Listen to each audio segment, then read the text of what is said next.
Alright, now we get to the end of the show, and this is NXT TakeOver 31.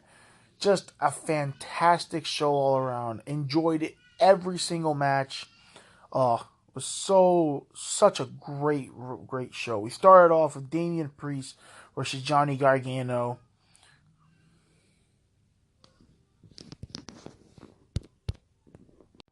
And like I said, what a banger of a match to start. And Priest comes in dominating early, with his big kicks and stuff. But Johnny ends up taking advantage. He does this weird judo throw off the fucking apron to Priest, and then he starts going for Priest's back. Hits a couple good dives, and then Priest hits his back, on the fucking plexiglass chain mesh thing. Also, the new arena they're using for NXT is fucking awesome. It looks like an underground fight club. It's dark. It's got the chain mesh on the walls. It looks really cool. It's kind of like a mini Thunderdome, but a lot cooler. Johnny hits a nice senton on Priest draping back. Priest ends up coming back, hitting a little bit of a comeback. Hits the broken arrow for a near fall. Hits this cool full Nelson. He gets a reverse full Nelson slam. That was kind of cool. Then guys start exchanging. Priestess is weird springboard elbow. It looks like he was supposed to do something else, but he said fuck. He called an audible midway. Then Priest and him are going at it at the apron.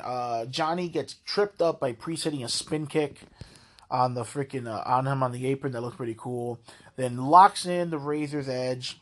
Hits the Razor's Edge on the apron. That was rough. Guys are still going at it. South of the Heaven choke slam for a near fall. Johnny rolls out to the outside, and I'm like, uh-oh. So yeah, Priest hits that, and then Johnny rolls out to the apron. I'm like, uh-oh.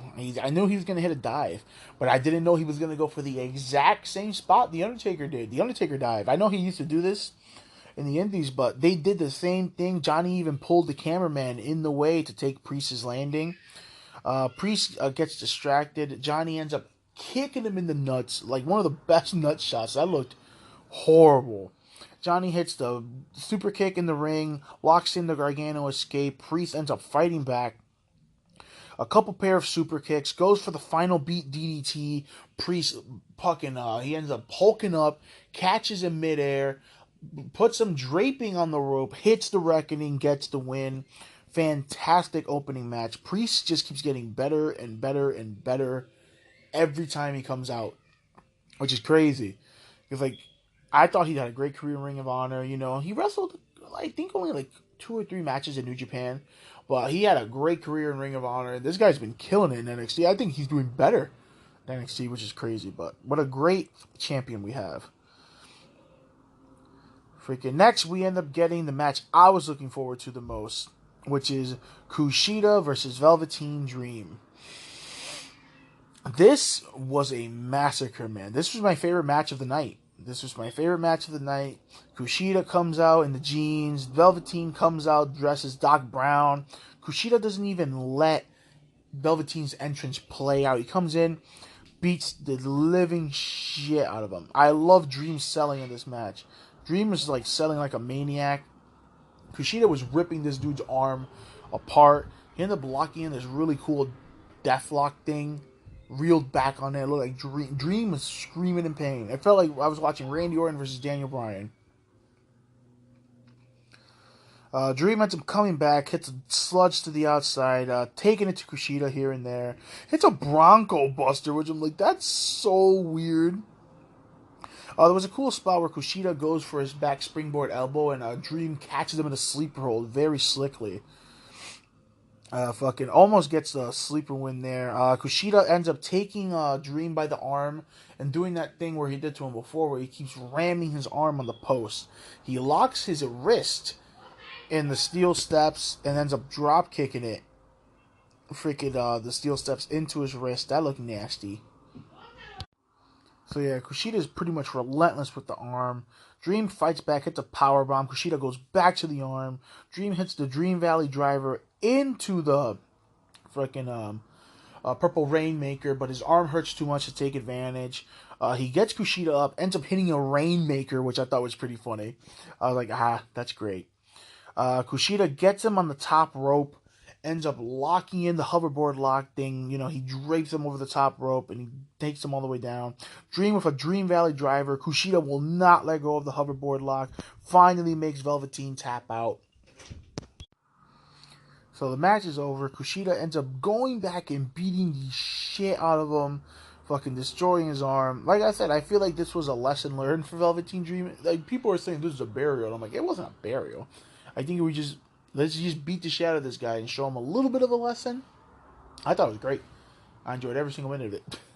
Like I said, I love Velveteen Dream, but yeah, definitely my favorite match of the night. Then we move on to Santos Escobar versus Isaiah Swerve Scott for the Cruiserweight title.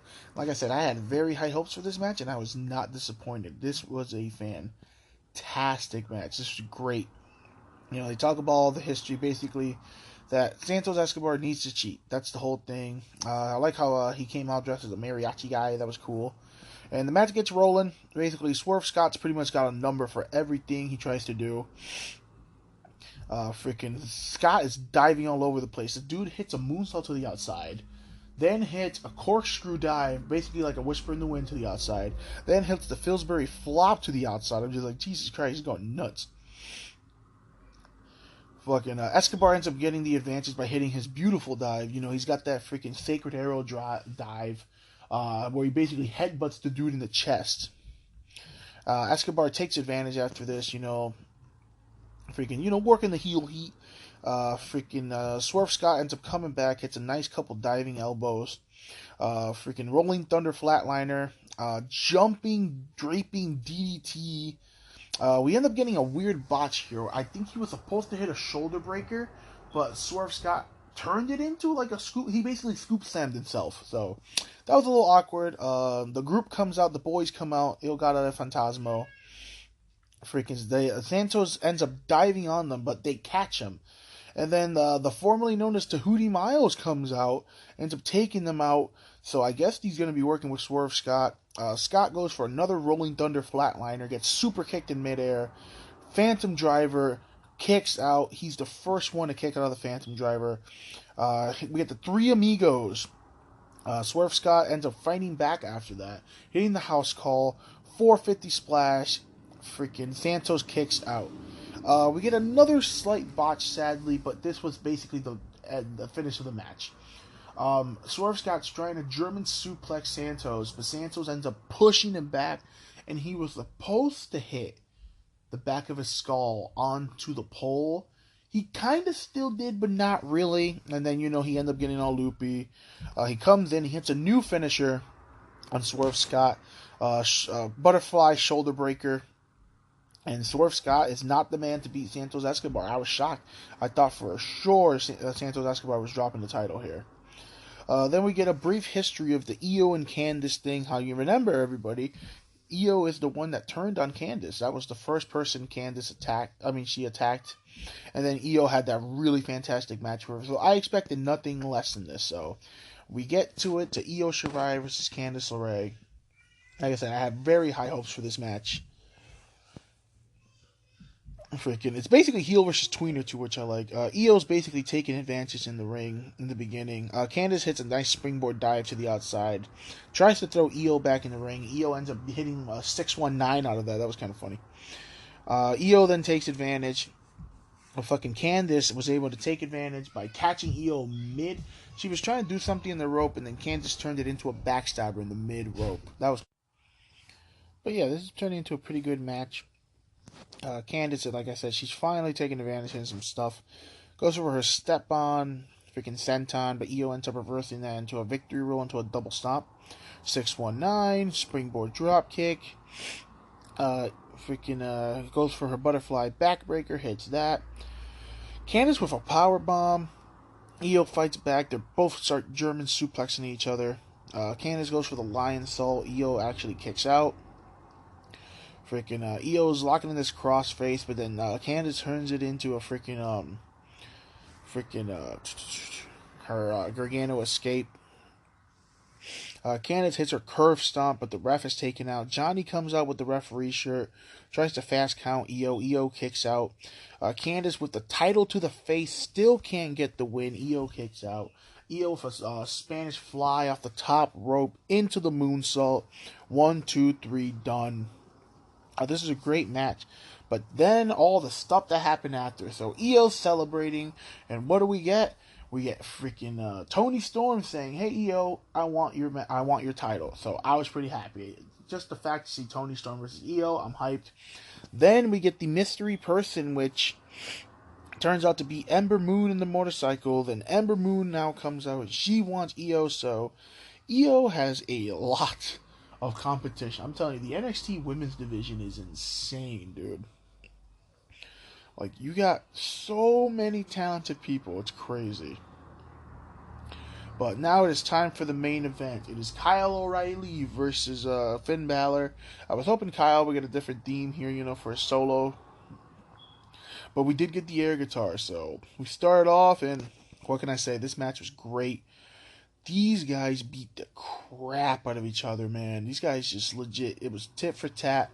There was a funny spot where Finn took his arm and he started playing Kyle's arm like a guitar. Finn is locking in those chops, man. He's letting him do have it. Kyle O'Reilly hits the alarm clock. I thought it was cool for Davey Richards. Pops him up, hits the alarm clock. Hits the freaking his combination where he gets all the stuff in. Kyle's trying to go in, he hit the triple butterfly suplex into the DDT. I love that move by Kyle. Then things take a turn. Kyle gets spin kicked in the gut, and this dude legit got hurt. He got spin kicked in the gut. He goes to fight back. He ends up legit saying fuck it and just collapses on the floor. Then that's when they start working that. Beautiful Bret Hart turnbuckle chest bump here. One of the best ones I've seen. Finn is basically in full control now. He's beating the crap out of this man. Kyle makes a small comeback, hits a beautiful regal plex. Finn finally comes back, hits a sling blade, hits another sling blade. Kyle turns it into a fucking forearm shot. He hits action smash. Balor fights back, no sells it, hits the Pele kick. Kyle reels back, hits the Desmond Wolf clothesline from the bottom rope for a near fall. Brainbuster by Kyle, goes into the armbar. Reverse Bloody Sunday. Fucking Finn gets out of it. Finn gets stuck in the rope with his leg way. Kyle kicks the crap out of him. He goes to the top rope. Top rope King Kong knee drop on the draping Finn Balor. Right in the chest. Hits another King Kong knee drop on the back of his knee. Locks in the heel hook. I thought this was it. Finn fights back. Fucking double stomps him in the fucking gut. Both guys go at it. Finn ends up double stomping Kyle like 3 times. Finally hits the coup de grace. Done. And then you find out Finn's fucking mouth is bleeding. His mouth is bleeding. These guys beat the crap out of each other. And you find out Finn Balor has a broken jaw in 2 places. Kyle O'Reilly has an injured hand or something, and his gut is mad. Like, these guys went to war and beat the absolute piss out of each other. I thought this was a great match. It felt like a match in New Japan. This was so good. Finn Balor actually pays respect to Kyle O'Reilly. I thought that was fun. I didn't think that was going to happen. And then Ridge Holland comes out with a dead Adam Cole. And the whole time I'm just like, are they actually going to make Ridge Holland with Finn Balor? We're going to get the Bad Luck Fale treatment. This was going to be fucking fantastic. So the whole UE is out there, and Finn is looking like, uh-oh. And that was NXT TakeOver. It was, like I said, one of my favorite TakeOver. It was such a great show. Everything about it just flowed perfectly. I loved every minute of it.